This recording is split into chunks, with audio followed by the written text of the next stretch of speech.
আসসালামু আলাইকুম ওয়া রাহমাতুল্লাহি ওয়া বারাকাতুহু।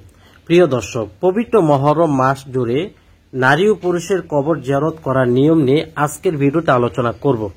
পবিত্র মুহররম মাস না, পুরো 12 মাসই আপনি কবর জিয়ারত করতে পারবেন। তবে এই মুহররম মাসটি গুরুত্বপূর্ণ, আল্লাহর শ্রেষ্ঠ একটি মাস। কিছু আমল আছে আমরা করে থাকি না জেনে, সেগুলো করলে উল্টো গুনাহ হবে। সুতরাং শুরু থেকে শেষ পর্যন্ত ভিডিওটি না দেখে যদি ভুল আমল করেন, এর জন্য দায়ী আমি নয়। প্রথমে আপনাদেরকে বলবো, অজু না থাকলে কবর জিয়ারত করা যাবে কিনা। অজু থাকতেই হবে বা থাকতে হবে না বিষয়টি এমন নয়, তবে অজু করা থাকলে ভালো। প্রতিটা মুমিন ব্যক্তি শুধু কবর জিয়ারতের সময় না, চলাফেরা, হাঁটা, ওঠা, বসা সর্বদা অজু অবস্থা থাকা ভালো। কেননা মানুষ কখন মারা যাবে সেটা বলা যায় না। মানুষ অজু অবস্থায়, পবিত্র অবস্থায় মৃত্যুবরণ করলে সেটার ফায়দা আছে এবং সেটার পূর্ণতা আছে। সুতরাং অজু অবস্থায় সর্বক্ষণ থাকবেন। তো বিশেষ করে অজু অবস্থা যাওয়া ভালো। আর যদি আপনি অজু না করতে পারেন তবুও জিয়ারত করতে পারবেন। 2, কোন দিকে দাঁড়িয়ে জিয়ারত করবেন। অনেকে আছে কবরকে সামনে নিয়ে জিয়ারত করে, এটা একেবারেই ভুল পদ্ধতি। কবরকে পিছনে রেখে অথবা ডানে বামে রেখে কিবলামুখী হয়ে দাঁড়িয়ে দোয়া করবেন। কবরকে সামনে রেখে যেন দোয়াটা না হয়। আপনি দোয়া করবেন আল্লাহ পাকের কাছে আর কিবলামুখী হয়ে। মহিলারা কবরের কাছে গিয়ে জিয়ারত করতে পারবে কিনা। মহিলারা কবরের কাছে গিয়ে সালাম পেশ করতে পারবে যদি মহিলারা পাক পবিত্র অবস্থা হয়, মাসিকগ্রস্ত না হয় এবং ওই কবরের আশেপাশে যদি দোকানপাট, বাজার, হইহল্লা থাকে অথবা রাস্তাঘাট থাকে, তাইলে হবে না। নিজের বাসাবাড়ির পাশে অথবা এমন জায়গায় যেখানে কোনো পুরুষ নেই, সেখানে গিয়ে মহিলা যদি তার কোনো সমস্যা না হবে মনে করে, তাহলে সে জিয়ারত করতে পারবে। আর যদি কোনো সমস্যার সম্মুখীন হতে পারে মনে হয় অথবা কোনো পুরুষ দেখে ফেলবে, তাহলে এমন নারীরা কবরের কাছে গিয়ে কোনোভাবেই জিয়ারত করতে পারবে না। বাসাবাড়িতে থেকেই সে কিছু দোয়া কালাম পড়ে তার পিতামাতা কবরবাসীর জন্য ইসালে সওয়াব করে দিবে। কয়েকদিন পর পর জিয়ারত করার নিয়ম, এটার কোনো নিয়ম নাই।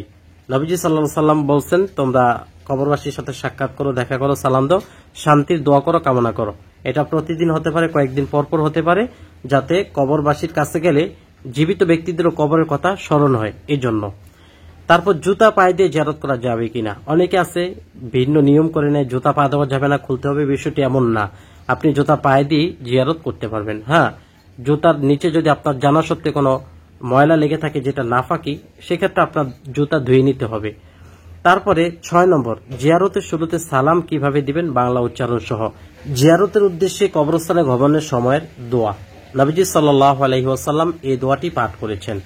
আসসালামু আলাইকুম আহলাদ দিয়ারি মিনাল মুমিনিন ওয়াল মুসলিমিন ওয়া ইন্না ইনশাআল্লাহু বিকুম লাহিকুন নাসআলুল্লাহ লানা ওয়া লাকুমুল আফিয়াহ আনতুম লানা ফারাতুন ওয়া নাহনু লাকুম তাবউন। উচ্চারণ, আসসালামু আলাইকুম আহলাদ দারিয়াল মুমিনিন মিনাল মুমিনিন ওয়াল মুসলিমিন ওয়া ইন্না ইনশাআল্লাহু বিকুম লাহিকুন নাসআলুল্লাহ লানা ওয়া লাকুমুল আফিয়াহ আনতুম লানা ফারাতুন ওয়া নাহনু লাকুম তাবউন। এর অর্থটা কি? এ বস্তির অধিবাসী অর্থাৎ এই কবরবাসীর অধিবাসী মুমিন ও মুসলমানগণ, তোমাদের প্রতি শান্তি বর্ষিত হোক, তোমাদের কবর আযাব মাফ হোক, আল্লাহ পাক রহম করুক। নিশ্চয়ই আমরাও ইনশাআল্লাহ তোমাদের সাথে অতি সত্বর মিলিত হব, মানে আমরাও মরে তোমাদের এই কবরে এসে পৌঁছবো। আমরা আল্লাহ তাআলার নিকট আমাদের ও তোমাদের জন্য নিরাপত্তার দোয়া করছি। তোমরা আমাদের পূর্বে গমন করেছ আর আমরা তোমাদের পরেই আগমন করছি। নাসাই মুসলিম ইবনে মাজাহ।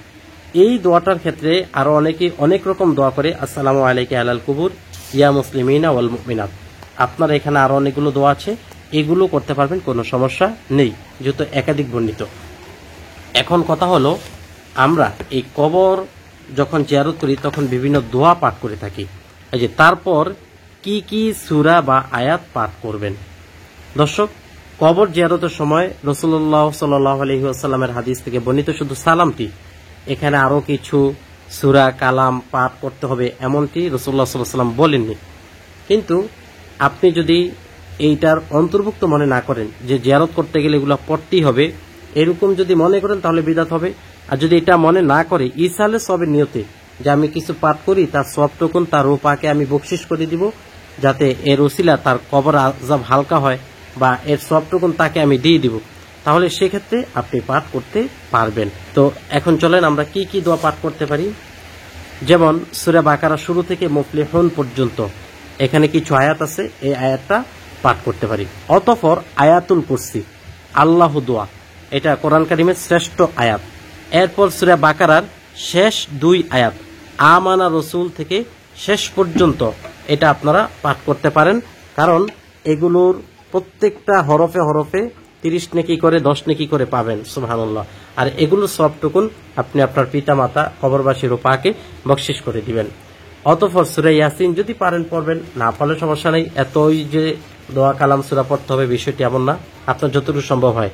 সূরা মুলক, এটা কবরের আযাব হালকা করে, এটা একবার পড়তে পারেন। সূরা তাকাসুর একবার পড়তে পারেন। সূরা ফাতিহা, সূরা ফাতিহা আলহামদু সূরা একবার পড়তে পারেন। সূরা ইখলাস 3 বার পড়লে 1 খতম কোরআন কারীমে সওয়াব হয়, সেটা আপনি তার উপাকে বকশিশ করে দিবেন। এটা আপনি মাঝে মাঝে পড়লেন, মাঝে মাঝে পড়লেন না, কিন্তু আপনি এটাকে নিয়ম মনে করে বা ধরাবাধ্যতা মনে করে বা হাদিসে আছে এটা এমন মনে করে যদি আপনি আমলটা করেন তাহলে বিদআত হবে। আর যদি ওইটা মনে না করে এমনিতেই করেন তাহলে আপনার কোনো সমস্যা নেই। এরপর দুরূদ শরীফ 11 বার পড়বেন সাল্লাল্লাহু আলাইহি ওয়াসাল্লাম। এই যাতে আরো অনেক, আপনারা আবার এটা ভাইবেন না আমি যা যা লিখছি আমি এটা একটা উপমা মানে একটা উদাহরণ দেখাচ্ছি। আপনি এগুলো পড়তে পারেন বা এর সাথে আরো যোগ করতে পারেন বা এর থেকে আপনি কমাতে পারেন। 10 নম্বর আস্তাগফিরুল্লাহ 3 বার পাঠ করবেন। অতঃপর আপনি মুনাজাত দিবেন। মুনাজাত কিভাবে দিবেন? আলহামদুলিল্লাহি রাব্বিল আলামিন বলে 2 হাত তুলে মুনাজাত দিবেন। তবে আল্লাহুম্মা আমিন বলে মুনাজাত দিবেন না। অনেক আছে আল্লাহুম্মা আমিন বলে মুনাজাত দেয়, এটা নিয়ম নয়। শুরু শেষের সব দোয়া যেন কবুল হয়, বিশেষ দোয়াটি আপনি পাঠ করে নেবেন। আপনি যখন মুনাজাত দিবেন, মুনাজাতে বিভিন্ন কথা বলবেন, তার আগেই এমন একটি দোয়া আছে যে দোয়াটি পাঠ করে নিলে আপনার মুনাজাতের বাকি সকল দোয়াগুলো আল্লাহ পাক কবুল করবেন।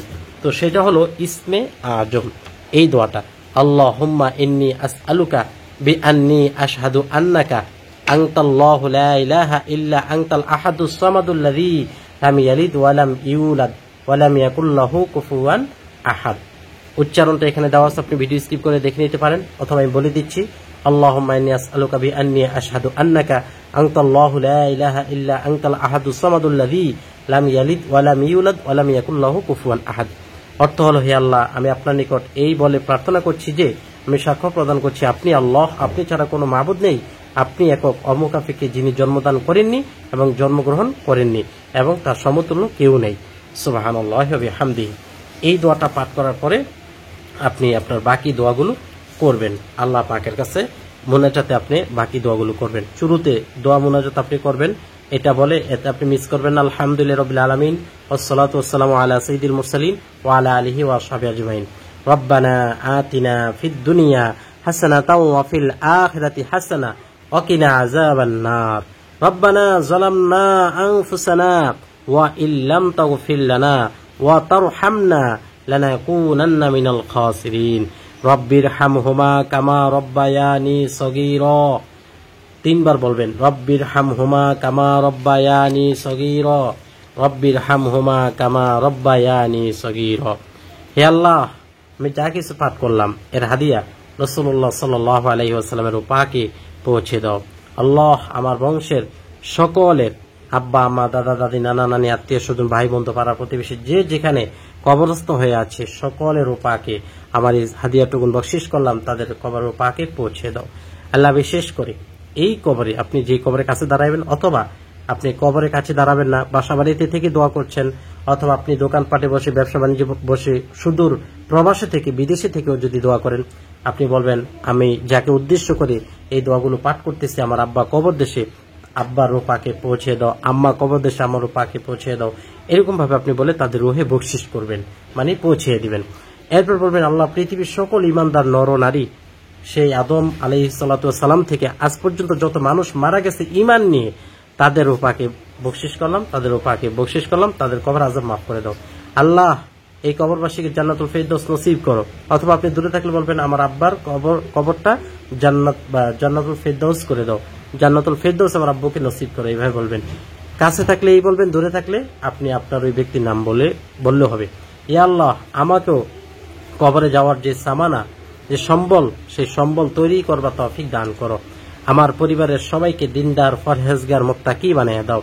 যতদিন বাঁচবো ঈমান নিয়ে ততদিন বেঁচে থাকতে পারি, ঈমান ও আমলের সাথে হালাল জিন্দেগি যাপন করতে পারি, সেই তৌফিক দান করো। মৃত্যুর আগে আমার পরিবারের সবাইকে মক্কা মদিনা জিয়ারত নসিব করো, বড় হজ করবার তৌফিক দান করো।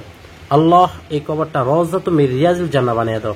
দূরে থাকলে বলবেন আমার আব্বা আমার কবরটা রওজাতুম মির রিয়াজিল জান্নাহ বানিয়ে দাও, আমার স্ত্রীর কবরটা রওজাতুম মির রিয়াজিল জান্নাহ বানিয়ে দাও। এইভাবে বলবেন আর কি। আপনি এই সমস্ত দোয়ার মধ্যে কমও করতে পারেন, বেশিও করতে পারেন। আমি আগেই বলছি এটা নির্দিষ্ট কোনো নিয়ম নয়। এইভাবে আপনি করতে পারেন, করলে ভালো হবে, কিন্তু এইভাবেই করতে হবে বিষয়টা এমন না। আপনি এর মধ্যে সংযোজন বিয়োজন করতে পারবেন। কবরের সাথে জান্নাতের সাথে তুমি যোগাযোগ করে দাও। আমার মৃত্যুর আগে রাসূলুল্লাহ সাল্লাল্লাহু আলাইহি ওয়াসাল্লামকে স্বপ্নযোগে দেখার তৌফিক দান করো। দ্বিতীয়বার বলবেন আমার মৃত্যুর আগে মক্কা মদিনা জিয়ারত নসিব করো। তৃতীয়বার বলবেন আমার মৃত্যুর আগে আমি একটি মাদ্রাসা মসজিদে সাদাকা জারিয়াতান কিছু দান খয়রাত করে যেতে পারি, সেই তৌফিক দান করো। আমাকে শহীদের মৃত্যু নসিব করো আল্লাহ। ইয়া রাব্বে কারীম, মৃত্যুর আগে আমাকে হাসপাতালে নিয়ে কষ্ট দিয়ে, পরিবার ফ্যামিলিকে কষ্ট দিয়ে, টাকা পয়সা নষ্ট করে তুমি আমার রূহকে কষ্ট দিয়ে আমাকে মৃত্যু দিও না। আমাকে স্বস্তির মৃত্যু দাও, আমাকে ঈমানি মৃত্যু দিয়ে দিও আল্লাহ। আল্লাহ কঠিন রোগ বিমার দিয়ে, ঘরের মধ্যে পায়খানা প্রস্রাব করে মানুষকে কষ্ট দিয়ে আমার মৃত্যুটা তুমি দিও না। আমার মৃত্যুটা মানুষের কষ্টের কারণ যেন না হয় আল্লাহ, সে তৌফিক তুমি আমাকে দান করো আল্লাহ। আগুন পানিতে বা অ্যাক্সিডেন্টে পড়ে যেন আমার মৃত্যুটা না হয়, সে তৌফিক দান করো আল্লাহ। মসজিদের মাদ্রাসার পাশে যেন আমার কবরটা হয়, সকাল সন্ধ্যা মুয়াজ্জিনের আজান শুনতে পাই, সেই তৌফিক তুমি এনায়েত করো। আল্লাহুম্মা রযুকনি শাহাদাতান ফি সাবিলিক ওয়াজআল মাউতি ফি বালাদি রাসূলিক। এই দোয়াটা রাসূলুল্লাহ সাল্লাল্লাহু আলাইহি ওয়াসাল্লাম করেছেন যে আল্লাহ আমি আপনার কাছে শাহাদাতের মৃত্যু কামনা করছি এবং রাসূলুল্লাহ সাল্লাল্লাহু আলাইহি ওয়াসাল্লামের যে শহর মদিনাতুল মুনাওয়ারা সেখানে মৃত্যু কামনা করছি। এটা ইমামে মালিক রাহমাতুল্লাহ আলাইহি আপনার এই দোয়াটা করেছেন। সুতরাং এই দোয়াটা আমি আপনাদেরকে শিখিয়ে দিলাম। এরপরে আল্লাহুম্মা আজিরনি মিনান নার, আল্লাহ তুমি আমাকে জাহান্নামের আগুন থেকে বাঁচাও। অতঃপর আপনি আপনার দোয়া মুনাজাত শেষ করবেন এই দোয়াটি পাঠের মাধ্যমে। সুবহানা রাব্বিকা রাব্বিল ইজ্জাতি আম্মা ইয়াসিফুন ওয়া সালামুন আলাল মুরসালিন ওয়ালহামদুলিল্লাহি রাব্বিল আলামিন। দর্শক, এই হলো আপনার দোয়া, সূরা কালাম, মুনাজাত। এখন কথা হলো যে নাকি এই দোয়া, দুরুদ, তারপর তাসবিহ তাহলিল কিছুই পারেন না, সে কিভাবে কবর জিয়ারত করবেন? শুধু সালাম দিবেন, সালাম দিয়ে দাঁড়িয়ে বলবেন আল্লাহ আমি কিছুই জানি না, কিছুই বুঝি না, আমি আপনার কাছে এসে আমার এই কবরবাসীর জন্য শান্তি কামনা করছি, আপনি তাদেরকে শান্তি দান করেন এবং কবরবাসীর আযাব মাফ করেন, গজব মাফ করেন এবং এই কবরটাকে আপনি জান্নাতের টুকরা বানিয়ে দেন। এইভাবে আপনি যা যা বলার বলে আপনার দোয়াগুলো শেষ করে আপনি কবরস্থান থেকে চলে আসবেন। এর মধ্যে যদি আপনার কোনো কিছু জানা থাকে কমেন্ট করবেন, ভালো লাগলে লাইক দিয়ে শেয়ার করবেন। পরবর্তীতে এমন ভিডিও পাওয়ার জন্য আমল টিভি চ্যানেল সাবস্ক্রাইব করে পাশে থাকা বেল বাটনটি চেপে রাখবেন।